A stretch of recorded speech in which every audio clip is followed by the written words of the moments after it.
കാലം മാറുമ്പോൾ കാലത്തിനനുസരിച്ച് നമ്മളും മാറണം. നമ്മൾ പഴയ സങ്കല്പത്തിൽ നിൽക്കല്ല. പൂർവ്വ വിദ്യാർത്ഥി സംഗമങ്ങൾ എന്ന് പറഞ്ഞാൽ ഓർമ്മകൾ പുതുക്കാൻ വേണ്ടിയിട്ട് മാത്രമുള്ളതാണെന്ന് തെറ്റിദ്ധരിക്കരുത്. ഇതിന്റെ പറകിൽ ഒരു വലിയ നേട്ടമുണ്ട്. അറിയണം. പൂർവ്വ വിദ്യാർത്ഥി സംഗമങ്ങളിലൂടെ ഏതാണ്ട് 700ഓളം വീടുകൾ നിർമ്മിച്ചു കൊടുത്തു എന്നറിയോ നിങ്ങൾ? സഹപാഠികൾക്ക് വീടില്ലാത്തതിന്റെ പേരിൽ 700 വീടുകൾ ഉണ്ടാക്കിയിട്ടുണ്ട്. ലൈഫ് പദ്ധതിയിൽ പകുതി തറ കെട്ടിയിട്ട് വീട് കംപ്ലീറ്റ് ആക്കാത്ത ജില്ലയിലെ ലൈഫ് പദ്ധതിയുടെ മോണിറ്ററിംഗ് കമ്മിറ്റിന്റെ ആളാ ഞാൻ, ചെയർമാനാ ഞാൻ. വീട് കെട്ടിയിട്ട് വീട് കംപ്ലീറ്റ് ആവാതെ ഇട്ട ആ പല വീടുകളും സഹപാഠികളുടെ സഹായത്തോടു കൂടി നിർമ്മിച്ചു കൊടുത്തിട്ടുണ്ട്. എന്റെ സഹപാഠികളുടെ 3 ആളുടെ വീട് ഞങ്ങൾ കംപ്ലീറ്റ് ആക്കി കൊടുത്തിട്ടുണ്ട്. എൻ്റെ കൂടെ SLC പഠിച്ചവർ ഞങ്ങൾ അത്രയേ ആയിട്ടുള്ളൂ, ഞങ്ങളുടെ ബാച്ച് ഉണ്ടായിട്ടില്ല. ഞാനിങ്ങനെ ഇതുപോലൊരു സഹപാഠി സംഗമത്തിൽ വേദിയിൽ ഇരുന്നിട്ട് ഫേസ്ബുക്ക് പോസ്റ്റ് ഇട്ട് ഇങ്ങനെ സഹപാഠി സംഗമം, പൂർവ്വ വിദ്യാർത്ഥി സംഗമത്തിൽ പങ്കെടുക്കുന്നു. അപ്പൊ എൻ്റെ കൂടെ പഠിച്ചൊരു സഹപാഠി ഒരു കമന്റ് ഇട്ട്, നീ ഇങ്ങനെ ആരാന്റെ പരിപാടിക്ക് പോയി തിന്നാ മതി, നമുക്കൊരു ഗ്രൂപ്പൊന്നും വേണ്ടേന്ന്. ആ കമന്റ് വല്ലാത്തൊരു കമന്റായിരുന്നു. ഞാൻ അവളെയും ഞാനും എനിക്കറിയുന്ന ഒരു 10 ആളും ചേർത്തിട്ട് ഒരു വാട്സപ്പ് ഗ്രൂപ്പ് ഉണ്ടാക്കി. ഞാൻ കോളയാട് സെന്റ് കോർണേലിയസ് സ്കൂളിലെ SLCക്ക് പഠിച്ചത്. കൊർണേലിയൻസ് എന്ന പേരിൽ കൊർണേലിയൻസ് 84 എന്ന് പറഞ്ഞിട്ട് ഒരു ഗ്രൂപ്പ് ഉണ്ടാക്കി.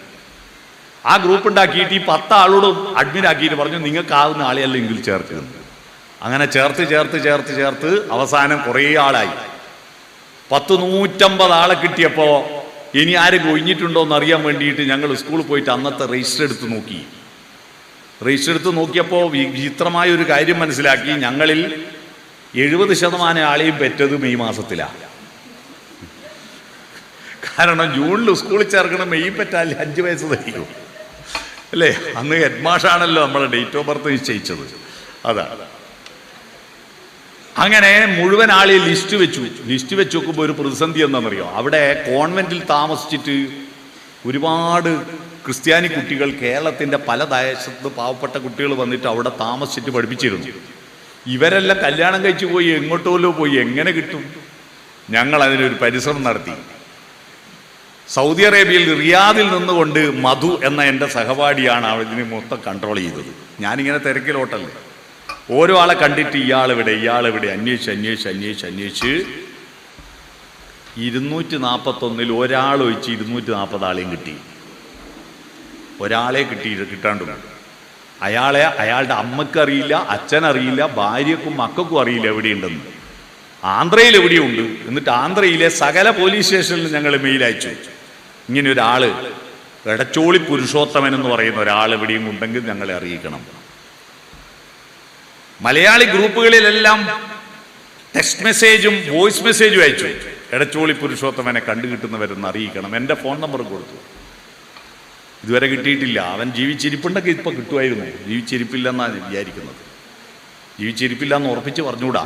കാരണം ഞാൻ ബ്രണ്ണൻ കോളേജിൽ പഠിക്കുമ്പോൾ എൻ്റെ ബാച്ചിലൊരു രാഘവൻ ഉണ്ടായിരുന്നു. പെരുവണ്ണാമൊഴിയായിരുന്നു അവൻ്റെ വീട്. അവനെപ്പോഴും എൻ്റെ വീട്ടിൽ വരും. ഞങ്ങൾ ഭയങ്കര കമ്പനിയായിരുന്നു. അന്ന് ഫോണില്ലാത്ത കൊണ്ട് ക്ലാസ് അങ്ങ് പിരിഞ്ഞവന് ശേഷം പിന്നെ ഒരു വിവരമില്ല. കുറേ കാലം കഴിഞ്ഞിട്ട് ഞാൻ രാഘവനെ അന്വേഷിച്ചു. കാര്യങ്ങൾ ലക്ഷണങ്ങളെല്ലാം പറഞ്ഞപ്പോൾ ഒരാൾ പറഞ്ഞു മരിച്ചുപോയി. അപ്പോൾ പിന്നെയും വേറെ 2-3 ആൾ, നമ്മളെ ബാച്ചിലുള്ള 2-3 ആൾ അന്വേഷിച്ചു. ബ്രണ്ണൻ കോളേജിൽ ഞങ്ങൾ ഒരുമിച്ച് നിന്നിട്ട് ഞങ്ങളിപ്പോൾ സാഹിത്യ ചർച്ചകളൊക്കെ സംഘടിപ്പിക്കാറില്ല. അപ്പോൾ അന്വേഷിച്ചവരെല്ലാം പറഞ്ഞു മരിച്ചുപോയി.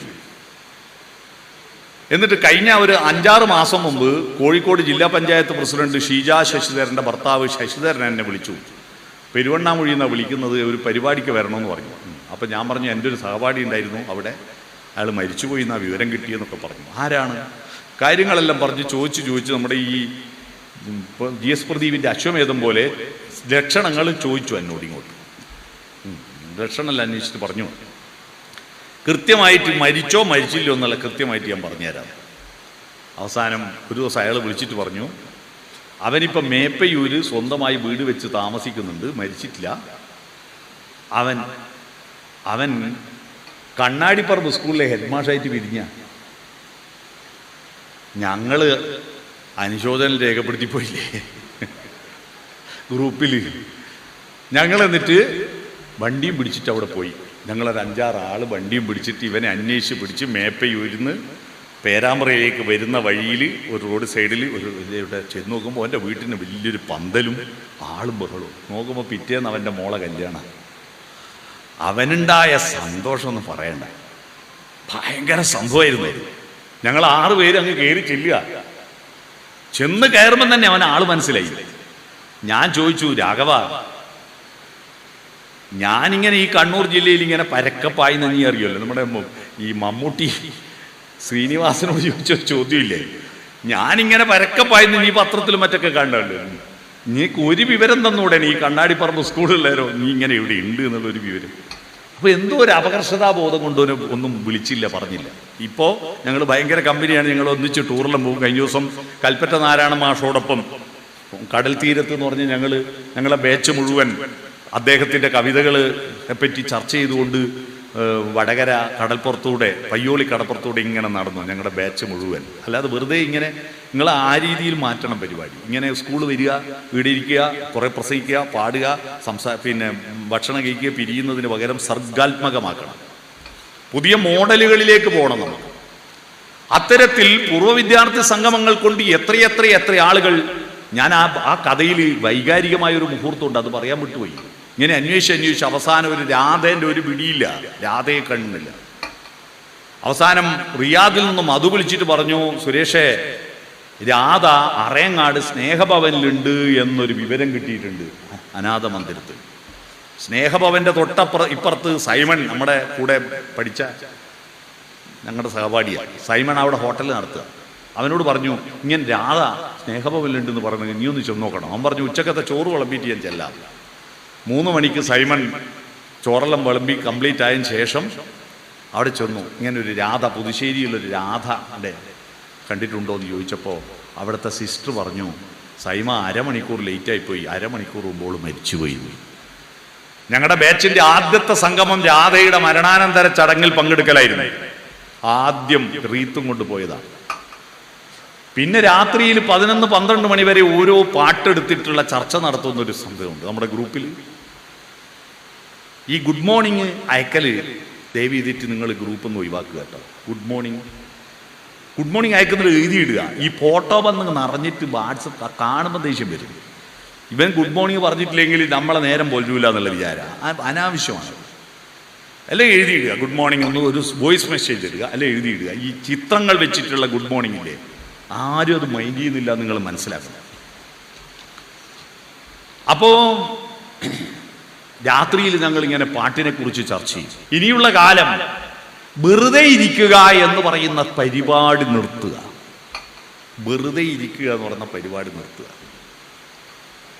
ചലിച്ചുകൊണ്ടിരിക്കുക. ഇന്നലെ ഞാൻ വീട്ടിലെത്തുമ്പോൾ 330 കിലോമീറ്റർ വണ്ടി ഓടിച്ചു. ഇന്നലെ രാവിലെ വീട്ടിൽ നിന്ന് പുറപ്പെട്ടിട്ട്. രാവിലെ വീട്ടിൽ നിന്ന് പുറപ്പെട്ടപ്പോൾ കൊമാച്ചി പാർക്കിൽ ഫയർ സർവീസുകാർക്ക് ഒരു പരിശീലനം നടക്കുക, ഒരു ക്യാമ്പ് നടക്കുക. അപ്പോൾ അവർക്കൊരു ക്ലാസ് ഉണ്ട്. കൊമാച്ചി പാർക്ക് എന്ന് പറഞ്ഞാൽ അറിയാവോ? വയനാട്ടിലേക്ക് പോകുമ്പോൾ തലപ്പുഴേൻ്റെ ഇപ്പുറത്തുണ്ട് ഒരു നല്ല മനോഹരമായൊരു പാർക്ക്, കൊമാച്ചി പാർക്ക്.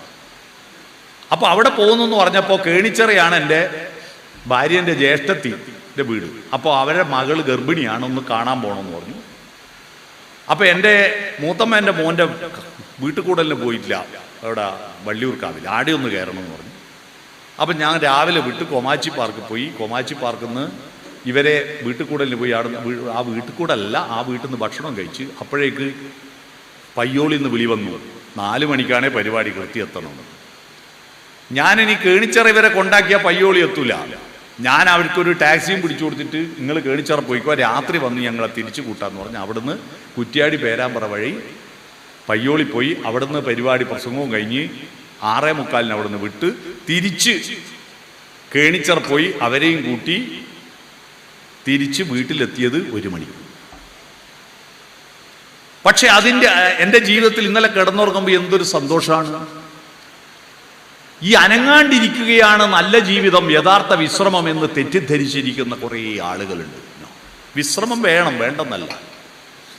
ആ വിശ്രമം എന്ന് പറയുന്നത് ശരീരത്തിന് മാത്രമാണ്. മനസ്സിന് നിരന്തരം സ്റ്റാർട്ട് ചെയ്തിട്ട് ഒരിക്കലും ഓഫാവാത്ത ഒരൊറ്റ മിഷനേ ഉള്ളൂ നമ്മുടെ മനസ്സ്. ഉറങ്ങുമ്പോഴും അത് പ്രവർത്തിച്ചുകൊണ്ടിരിക്കുന്നു. സ്വപ്നങ്ങൾ കാണണം. ടിക്കറ്റ് എടുക്കാണ്ട് സിനിമ കാണുന്നതല്ലേ സ്വപ്നം. സ്വപ്നങ്ങൾ കാണണം. അതിങ്ങനെ പ്രവർത്തിച്ചുകൊണ്ടിരിക്കുക, ഹൃദയവും പ്രവർത്തിച്ചുകൊണ്ടിരിക്കുക. ആസ്വദിച്ചിടണമോരോ വരിയും ആനന്ദ സന്ദേശരസ മധുരം. ഇന്നോ നാളെയോ വിളക്കു കേടും, പിന്നെയോ ശൂന്യമാം അന്ധകാരം. കാവ്യപുസ്തകമല്ലോ ജീവിതം എന്ന പാട്ടിന്റെ എന്തൊരു അർത്ഥമുള്ള രസമുള്ള പാട്ടാണ് അല്ലേ? എന്തൊരു രസമാണ് ആ പാട്ട്. അതുകൊണ്ട് നമ്മുടെ ജീവിതം ഒരു പുഴയാണ്. കെട്ടിക്കിടക്കരുത്.